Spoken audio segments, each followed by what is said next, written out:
पता नहीं ये क्या तरीका है कि प्रैक्टिस जिन क्लिनिक में होती है उनका तो इजिप्शियंस ने भी यूज़ किए, अरब्स ने। ये ना हो कि हमारा ब्रॉडकास्ट देखते हुए इधर लाइनें लगी हुई तो वो एक्नी आपकी खत्म होगी कि अभी आपने काम बेस ज्यादा लगाई है। अच्छा, एक तो जो एनीमिक हो जिनका। अस्सलाम वालेकुम जी, आज हमारे साथ बड़ी इंटरेस्टिंग ऑडियंस हैं जिनमें डॉक्टर वकास साहब हैं, हजामा थेरेपिस्ट हैं और साथ स्पेशलिस्ट फिजियोथेरेपिस्ट हैं और सीनियर डॉक्टर खुशबख्त हैं हमारे साथ। तो फिजियोथेरेपी पे तो हमारी इनसे बहुत ज़्यादा बात हुई है, लेकिन आज हम इनसे ना हजामा से रिलेटेड कुछ क्वेश्चन करेंगे। हजामा को लेकर लोगों के ना बड़े अजीब से कॉन्सेप्ट बने हुए हैं कि पता नहीं ये क्या तरीका है, क्यों करते हैं, इसमें इन्फेक्शन बहुत ज़्यादा फैल जाता है और पता नहीं कराना भी चाहिए, इसका कोई फ़ायदा भी है कि फ़ायदा नहीं है। तो वन बाय वन हम जर्नल से एक डिस्कशन करते हैं, जिसमें सबसे पहले डॉक्टर वकास से ये पूछते हैं कि डॉक्टर वकास थोड़ा सा आप अपने इंट्रोडक्शन दें कि आपने कब से ये शुरू किया है प्रैक्टिस और आपको यानी कि इस फील्ड में मज़ा आ रहा है, बीइंग अ फिजियोथेरेपिस्ट हजामा को आप कैसे देखते हैं? ठीक है, बिस्मिल्लाहिर्रहमानिर्रहीम। सबसे पहले तो ये कि जो कपिंग थेरेपी या जिसे हम हिजामा कहते हैं, ये एक बहुत एंशियंट एक टेक्निक है जो कि इजिप्शियंस ने भी यूज़ की, अरब्स ने भी की और अब यूरोप और सब कॉन्टिनेंट में भी बहुत यूज़ हो रही है। तो इसमें बेसिकली हिजामा का जो वर्ड है ये हुजम से निकला, जिसका मतलब कोई चीज़ को सक करना, वैक्यूम क्रिएट करके सक करना।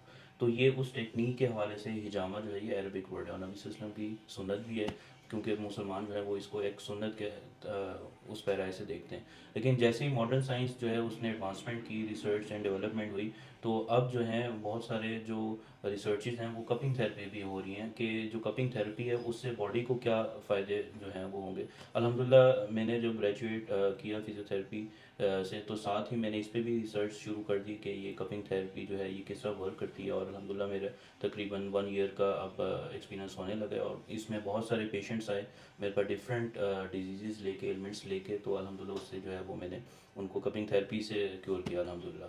तो ये है कि मैं ये समझता हूँ कि जो कपिंग थेरेपी या हिजामा है ये ट्रेन डॉक्टर्स ही करें तो ज़्यादा बेहतर है। उसकी वजह ये है कि बीइंग अ डॉक्टर आपको पता होता है कि इनसाइड एनाटमी क्या है, क्या फिजियोलॉजी, अगर कोई पेशेंट मेडिकेशन ले रहा है उसके क्या साइड इफ़ेक्ट्स हैं, so how you can proceed with the cupping therapy के सक्शन प्रेशर कितना होना चाहिए, ब्लड लेटिंग कितनी होनी चाहिए। फॉर एग्जांपल एक हार्ट पेशेंट है, ब्लड थिनर्स ले रहा है वो, ठीक है, तो हम उसको ज़्यादा ब्लड नहीं करेंगे, सब नहीं करेंगे। इसी तरह जो डायबिटिक जो मरीज़ हैं, डायबिटीज़ का शिकार हैं, उनको हम ज़्यादा प्रोलॉन्ग सक्शन नहीं देंगे क्योंकि उनकी वूंड हीलिंग वैसे ही डिलेड होती है। अच्छा, तो डॉक्टर खुशबख्त आप मुझे ये बताएं कि जैसे आप भी माशाल्लाह हजामा थेरेपिस्ट हैं, ये बड़ा मैं खुद जब अगर मैंने किसी के हजामा का सुनूं तो सबसे पहले मुझे माइंड में एक चीज़ आती है कि क्योंकि इसमें आप ब्लड को सक करते हैं या आप छोटी सी लेस्ट्रेशन के वो लीजन्स देते हैं, तो मुझे ये होता है कि इससे इन्फेक्शन को कैसे आप मैनेज करते हैं? एक्चुअली उसके प्रॉपर प्रोसीजर होता है, प्रॉपर इक्विपमेंट्स यूज़ किए जाते हैं जो कि एक पेशेंट के लिए अलग से ही यूज़ किए जाते हैं, वो दूसरे पेशेंट पे यूज़ नहीं किए जाते।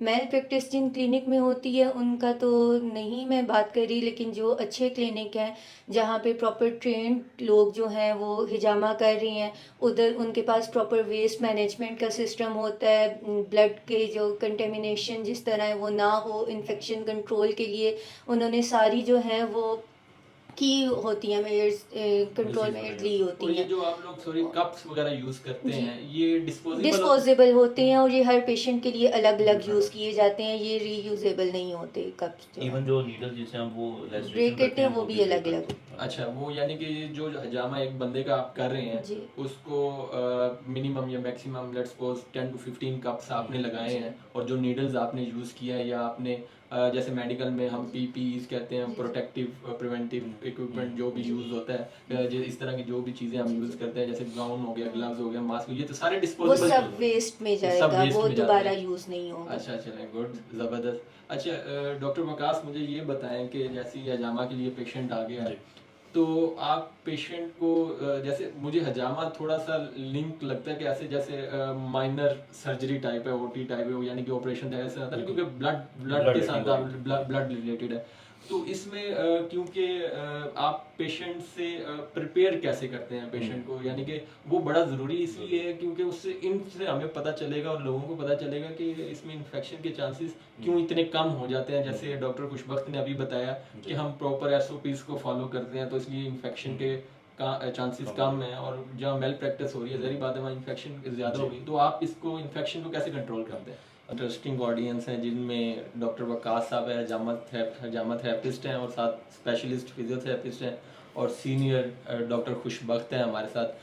तो फिजियोथेरेपी में तो हमारी इनसे बहुत ज़्यादा बात हुई है, लेकिन आज हम इनसे ना सबसे पहले तो ये कि प्रॉपर जो काउच है जिसके ऊपर हिजामा है वो हम उसके ऊपर एक एब्जॉर्बेंट रोल भी चाहते हैं, शीट भी चाहते हैं, जो कि डिस्पोजेबल है, हर पेशेंट के लिए अलग होती है। उसके बाद आपने देखना होता है कि इन्वायरमेंट जो है, फॉर एग्जांपल जहाँ पे काउच है, वो जो रूम है वो प्रॉपर्ली डिसइंफेक्ट हुआ हुआ है, स्पिरिट से, फिनाइल से वो धुला हुआ है प्रॉपर। दूसरा ये कि जब हम पेशेंट को लिटाते हैं काउच पे, तो प्री प्रोसीजर जो है, बिफोर अप्लाइंग द कप्स, हम पायोडीन से स्किन को डिसइंफेक्ट करते हैं, प्लस पोलीफेक्स लगाते हैं, और उसके बाद हम ड्राई कपिंग करते हैं। उसके बाद 2-3 मिनट्स के बाद ड्राई कपिंग जो है वो उतार के हम पिंचिंग करते हैं या लेस्ट्रेशन करते हैं, जिससे ब्लड लेटिंग होती है। और यही जो प्रोटोकॉल है ये हम पोस्ट प्रोसीजर भी अप्लाई करते हैं कि जैसे ही हमने कॉटन से या टिश्यू से वो ब्लड निकाल लिए, तो उस जगह को जहाँ पे भी कप्स अप्लाई किए हैं प्रॉपर पायोडीन से आपने वॉश करना है, प्लस उसके बाद जो है वो आपने वहाँ पोलीफेक्स अप्लाई करनी है। एक वो लेयर आ जाती है, उससे हीलिंग भी प्रमोट होती है और इन्फेक्शन के चांसेस बिल्कुल ख़त्म हो जाते हैं। और जैसे डॉक्टर खुशबक ने बताया कि वो नीडल्स भी प्रॉपर वो ब्रेक होती हैं और वो हॉस्पिटल वेस्ट में जाती हैं। हाँ, तो अच्छा, तो मुझे ये बताएं डॉक्टर खुशबख्त के आपने खुद कभी हजामा एक्सपीरियंस किया है, खुद करवाया आपने कभी? जी, मैंने करवाया है, काफ़ी दफ़ा करवाया किस है। लिहाज से आपने करवाया था? मेरे नेक का स्पेज़म था, मसल्स बहुत टाइट हुए हुए थे, तो मैंने तो जब करवाया तो मुझे उसी टाइम पे इस तरह फ़ील हुआ कि मेरे मसल्स रिलैक्स हो रहे हैं। बहुत बेनिफिशियल होता है नेक स्पेज़म के केस में हिजामा। डॉक्टर की आप प्लस मैंने बताएं कि फेस का कराया हाँ, था एक्नी के लिए, हाँ, क्योंकि ये डिटॉक्सिफिकेशन करता हाँ, है, हाँ। तो उसमें भी काफ़ी अच्छे तो रिजल्ट्स वो आए थे। एक्नी आपकी खत्म हो गई कि अभी आपने कम बेस कुछ ज्यादा लगाई हुई कम है? कम अभी हुई ये एक सेशन हुआ है तो थी मेकअप तो नहीं, खवातीन का ये भी तो होता है ना कि वो बेस हाँ, लगा के थोड़ा छुपा लेती हैं एक्नी हाँ, वगैरह। वो तो करना पड़ता है, लेकिन लेकिन उससे काफ़ी पॉजिटिव रिजल्ट्स डॉक्टर की आए आप थे। बताएं कभी आपका एक्सपीरियंस हुआ या नहीं, किसी वजह से आपने एग्जाम करवाया? मेरा बेसिकली ये था कि क्योंकि मैं खुद काफ़ी टाइम से फिजियोथेरेपी की प्रैक्टिस कर रहा हूँ, तकरीबन 14 ईयर्स। तो मैं बड़ा एक तरह का, यानी कि जब आपको थोड़ा बहुत नॉलेज हो ना, तो बिल्कुल। आप थोड़े से कहते हैं हम फंसी से पेशेंट बन जाते हैं अब। तो मैंने हजामा से रिलेटेड पढ़ा भी, लेकिन मैंने देखा तो मुझे इसके बेनिफिट्स ही ज़्यादा नज़र आए, नुकसान मुझे ऐसा नज़र नहीं आया। तो मैंने क्या कुछ पास 3 to 4 मंथ्स पहले, क्योंकि मेरा माशाल्लाह ब्रांचेज हैं, 3 ब्रांचेज हैं, काम वर्कलोड काफ़ी ज़्यादा होता है, तो मेरा ये स्पाइन, पैरास्पाइनस मसल और नेक के मसल और ट्रेपीजियस वगैरह ये सारे मुझे लगते थे वो बहुत ज़्यादा स्टिफ हो गए और मैं बड़ा stress out, burn out feeling होती थी मुझे। तो मैंने हजामा करवाया अल्हम्दुलिल्लाह। तो और साथ एक बड़ा इंटरेस्टिंग चीज़ थी मुझे ना किसी भी खाने की चीज़ से एलर्जी हो जाती थी, छोटे छोटे से दाने बन जाते थे मेरी स्किन पे ना। पेरेंटल तो वो मैंने उसके लिए काफ़ी इलाज भी करवाया, स्किन स्पेशलिस्ट वगैरह को भी दिखाया, एलर्जी सेंटर में भी दिखाया, वो रूल आउट नहीं हो रहा था। तो जो मेन चीज़ थी जिसके लिए मैं हजामा की तरफ अट्रैक्ट हुआ, मैंने कहा यार लेट्स ट्राई इट, एक दफ़ा देखते हैं इसका कोई फ़ायदा भी है कि नहीं है। तो मैंने करवाया, अल्लाह नोस बेटर, लेकिन मैंने तो हजामा जब कराया और उसके 2-3 हफ्ते बाद अल्हम्दुलिल्लाह it's been 4 to 5th month मुझे अब दोबारा वो एलर्जी नहीं हुई। और स्ट्रेस तो अब ये नहीं मैं कहता कि मेरे मसल बिल्कुल रिलैक्स हो गए, उस टाइम पे रिलैक्स हुए वो होंगे। फिर रूटीन में वो जब रूटीन में जब आप वापस आते हैं तो वो अभी 4-5 मंथ्स भी हो गए ना, तो हाँ, टाइम गुजर गया। तो टाइम गुजर गया, तो वो तो ऑन एंड ऑफ काम चलता ही रहता है। लेकिन ये एक बड़ा, यानी कि एक पॉजिटिव सी एक चीज़ थी कि मुझे ऐसे लगता है कि वो इसमें अभी मुझे पीछे पैथोफिजियोलॉजी इसकी नहीं पता, वो आप ज़रा वो मैं बताना बताएं जी। काइंडली, ताकि लोगों को भी उसका पता चले। बेसिकली ये होता है कि जब आपको कोई एलर्जी होती है ना किसी, आप सॉफ्टवेयर ले लेते हैं, एंटी एलर्जी कोई मेडिसिन ले लेते हैं, वो आप एक्सटर्नल एनवायरनमेंट से बॉडी में डाल रहे होते हैं। इससे क्या होता है कि वो बॉडी जो है वो अडेप्ट कर लेती है कि जब ये बंदा बाहर से कोई मेडिसिन लेगा तभी मैं इसको एक्शन करूँगी इसके हवाले से और एलर्जी ख़त्म होगी। हिजामा ये करता है कि जब आपकी ब्लड लेटिंग होती है तो ब्रेन से सिग्नल आपके सर्कुलेटरी सिस्टम को जाते हैं कि आप एंटी हिस्टामीन्स रिलीज करें ब्लड। तो जो एंटी हिस्टामीन्स हैं वो एलर्जेंस को मारते हैं, एलर्जी को ख़त्म कर देते हैं। तो ये एक नेचुरल वे में आपने अपनी ही बॉडी को एक्टिवेट किया है कि वो जो है फ़ौरन ऐसे पार्टिकल्स हो गए या एलर्जी हो गई उसे ठीक कर सके। जो इसका अच्छा, इससे मुझे ये चीज़ भी क्लियर हो रही है, correct me if I am wrong, कि जैसे ही आप हजामा करवाते हैं ब्लड सर्कुलेशन इंप्रूव होती है जैसे, तो उसके साथ मेरे ख्याल से क्योंकि WBC ज़्यादा बढ़ जाते हैं, उनका क्वांटिटी ज़्यादा आ जाती है, ब्लड फ्लो इम्प्रूव हो जाता है, तो मेरे ख्याल से आपका immune Immune system system boost कर boost जाता है। करता तो है। जैसे ही आपका इम्यून सिस्टम मेरे ख्याल से जी, बूस्ट बिल्कुल। करता है, तो वो बॉडी में कहीं भी Infection आपको control। इन्फेक्शन है या आपको कोई भी एलर्जीज जी, है, बिल्कुल। तो वो मेरे ख्याल से बेहतर हो जाती है। ऐसी है, मुझे बिल्कुल ऐसी आपका बिल्कुल ऐसी है, क्योंकि मैंने जिन पेशेंट्स का कि उसमें एक स्पेसिफिकली बहुत बड़ी रेशो जो है ना ये पोलन एलर्जी की हो गई, या जिनको नज़ला ज़ुकाम जारी रहता है, ख़ास तौर ये जो मौसम चेंज हो रहा है जिस तरह आजकल मौसम है, तो वो जब रेगुलर हिजामा करवाते हैं उनका ये होता है कि टाइम पीरियड हम कम कर देते हैं, 2 to 3 वीक्स में आप वो दोबारा सेशन लेते हैं। लेकिन अल्हम्दुलिल्लाह हिजामा के बहुत ज़्यादा इस तरह मिरेकल्स हुए हैं कि वो बिल्कुल आहिस्ता आहिस्ता, क्योंकि इसका सिर्फ एक ये कंसर्न होता है पेशेंट के हवाले से, हमें ये होता है कि वो रेगुलर है।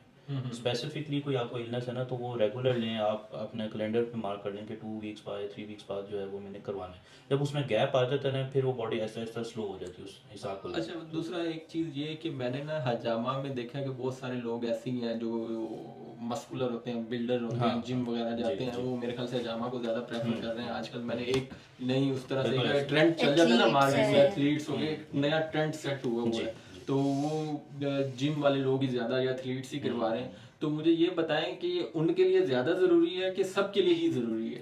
स्पेसिफिकली तो ये सबके लिए ज़रूरी है, मैं मानता हूँ कि सबको कराना चाहिए। हाँ, अब बहुत जो एज्ड हैं 60-65 प्लस, उसमें हमें कुछ चीज़ें एक्स्ट्रा देखनी पड़ती हैं, लेकिन 15 ईयर्स के बाद एज के आप कभी भी कराएं। और हाँ, जो आपने पूछा ना कि जो एथलीट्स हैं या जो फॉर एग्जांपल Builders स्पोर्ट्समैन वगैरह हैं, हैं, बिल्डर्स हैं, बॉडी बिल्डर, वो इसलिए करवाते हैं क्योंकि उनकी हर दिन एक्सर्शन बॉडी बहुत ज़्यादा कर रही होती है, तो उनको ब्लड सर्कुलेशन बहुत ज़्यादा रेशो में बेहतर चाहिए, मसल्स में जो है उसको ऑक्सीजन प्रोवाइड करने के लिए इस्कीमिया ना हो जाए।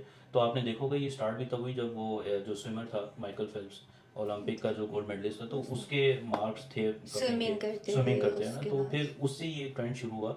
और ये मसल गेन्स के लिए अगर आप जिम कर रहे हैं, नो डाउट इसमें डाइट भी बहुत एक इंपॉर्टेंट रोल प्ले करती है, लेकिन ये जो आपको कब सप्लाई किए जाते हैं, इससे ब्लड सर्कुलेशन इंप्रूव होती है, ऑक्सीजन और न्यूट्रिएंट्स बढ़ते हैं, जिसकी वजह से आपका मसल मास भी बढ़ता है, और इन एज अ रिजल्ट वही है कि आप इंजरी प्रिवेंशन। अच्छा, तो डॉक्टर खुशबक, एक जनरल से क्वेश्चन है आपसे, आम आवाम के लिए, आम आवाम आपसे जानना चाहती है कि तो कौन सी ऐसी कॉन्ट्रा इंडिकेशन है कि जो ऐसी चीज़ें जिनमें हजामा में मोटी मोटी 3-4 चीज़ें जो आम लोगों को समझ आ जाएं कि उनको ये कंडीशन नहीं हो, करवानी ये ना हो कि हमारा ब्रॉडकास्ट देखते हुए इधर लाइनें लगी हों हजामा की, अल्लाह करे तो वो उनको भी आपने ये बताना है कि ये हजामा किन लोगों ने नहीं कराना। अच्छा, एक तो जो एनीमिक हो, जिनका HB जो है वो कम हो एक सर्टेन लेवल से, तो उनके लिए जो है ये कॉन्ट्रा इंडिकेटेड होता है। दूसरा, प्रेगनेंसी के केस में जो है वो ये नहीं करवाते। उसके मेल्स को, फीमेल को? फीमेल उसके अलावा अगर किसी ने रिसेंटली एंटीबायोटिक का कोर्स कंप्लीट किया हो, या फिर ब्लड थिनर्स पे हो, या स्टेरॉइड यूज़ करता हो, तो उस केस में हम लोग जो है कैंसर हिजामा patient। कैंसर के पेशेंट में भी ये जो है वो नहीं करते, और- चांसेस होते हैं। Thank you so much, thank you.